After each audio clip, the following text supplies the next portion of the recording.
ہماری جو انفارچونیٹلی جو بات میں نے ملالہ کے حوالے سے کی ہے، یار بچی بہت چھوٹی عمر میں وہاں چلی گئی، وہاں جا کے وہ اگر متاثر ہو گئی کچھ چیزوں سے یا کوئی لڑکھڑا گئی تھوڑی سی تو کوئی بات نہیں، اس کو بچوں کی طرح ٹریٹ کرو. یہاں ہمارے علماء نے بھی فتوے ٹھوکنے شروع کر دیے، وہ فلاں کی ایجنٹ ہے، اور میں نے اس پہ بھی کالم لکھا ہے، وہ آج چھپ چکا ہے 8 جون کے جنگ میں، اٹھا کے دیکھ لیں.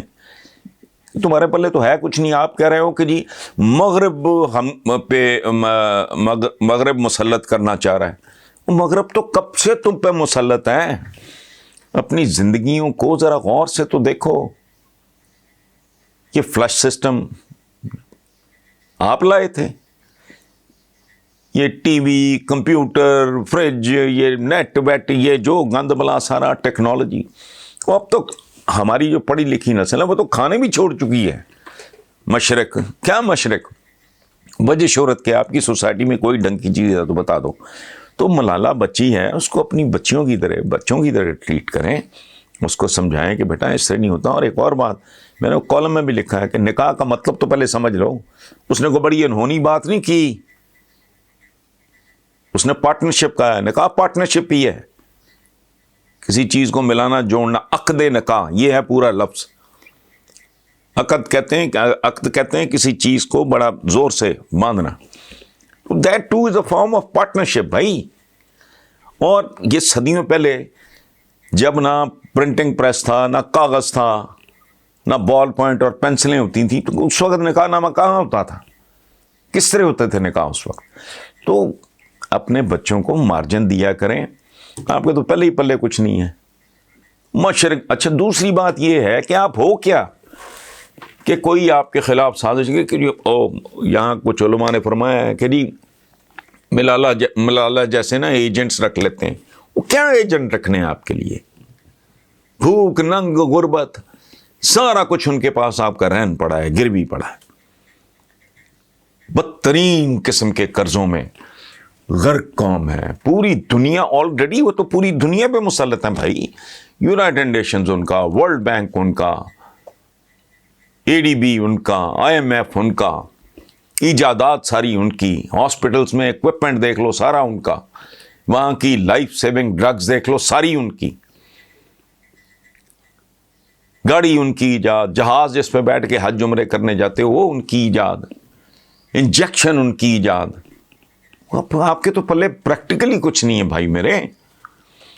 تو ایویں نہیں اٹھ کے دوڑ لگا دینی چاہیے، یہ بڑکیں مار دینی چاہیے. کچھ چیزوں کو ٹھنڈے دل سے سوچیں. اور جب تک یہ ہمارا ایک رویہ یہ نہیں بنتا، قدرم سلطان بود والا ہی رہتا ہے. آج بھی آپ صلاح الدین ایوبی اور سلطان ٹیپو کے انتظار میں تو کچھ نہیں. اب جنگوں کی نوعیت بدل چکی ہے، ہتھیاروں کی نوعیت بدل چکی ہے. یہ ڈیٹرنٹس ہیں، ہائیڈروجن بامز چلانے کے لیے نہیں ہیں.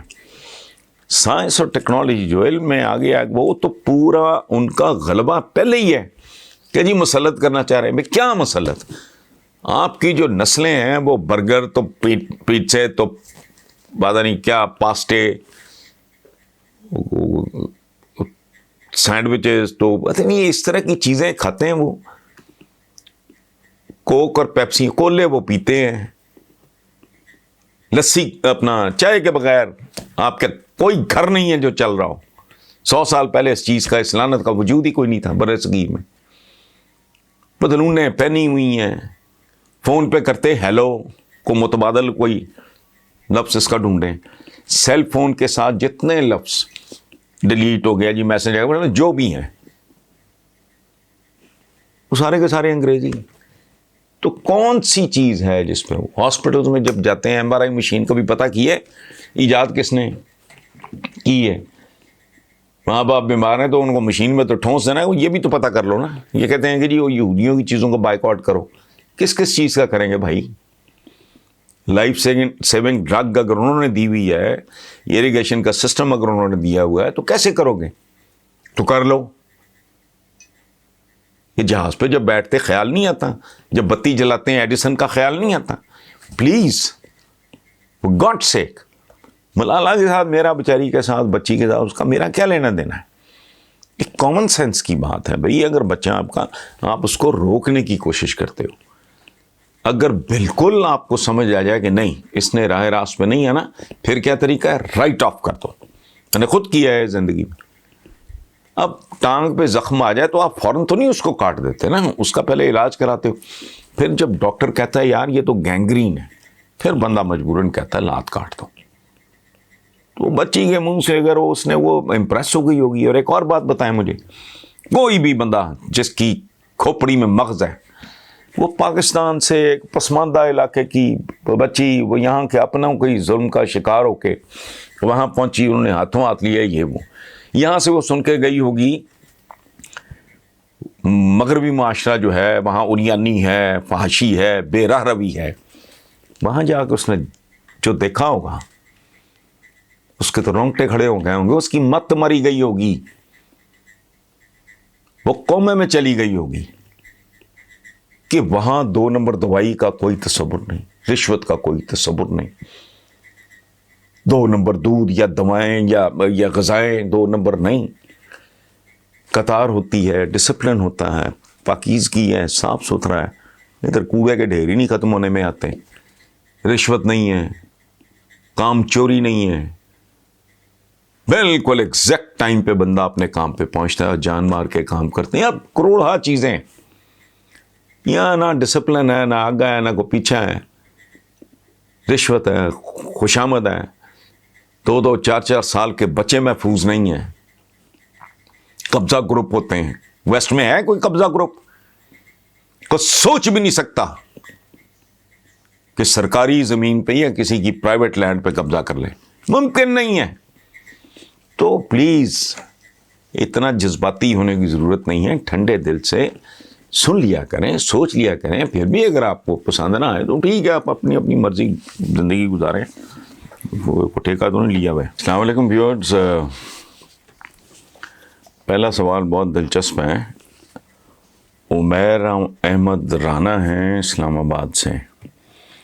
وہ کہتے ہیں جی کہ کل رپورٹ کارڈ میں آپ نے حادثے کی ذمہ داری ٹرین پہ ڈالی، جس کے بعد سوشل میڈیا پہ آپ کے خلاف ایک کیمپین چلائی جا رہی ہے. کچھ طبقوں کی جانب سے آپ پہ شدید تنقید بھی کی جا رہی ہے. میں آپ سے جاننا چاہتا ہوں کہ آپ نے کس وجہ سے ٹرین کو ذمہ دار ٹھہرایا اور تنقید کرنے والوں کو کیا کہنا چاہیں گے؟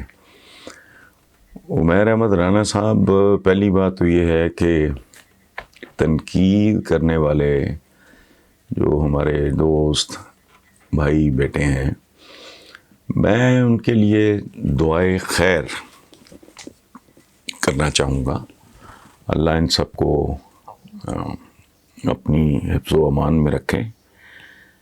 ایک بات میری سمجھ میں نہیں آئی. دیکھیں، آج جب میں آپ سے بات کر رہا ہوں 8 جون ہے، کل 9 جون، اور اگر یہ پرسوں ویڈیو چلے تو پھر ایک دن پچھلا، یعنی 9 جون کو میرا کالم دیکھیں جو صبح چلا جاتا ہے 1-1:30 بجے.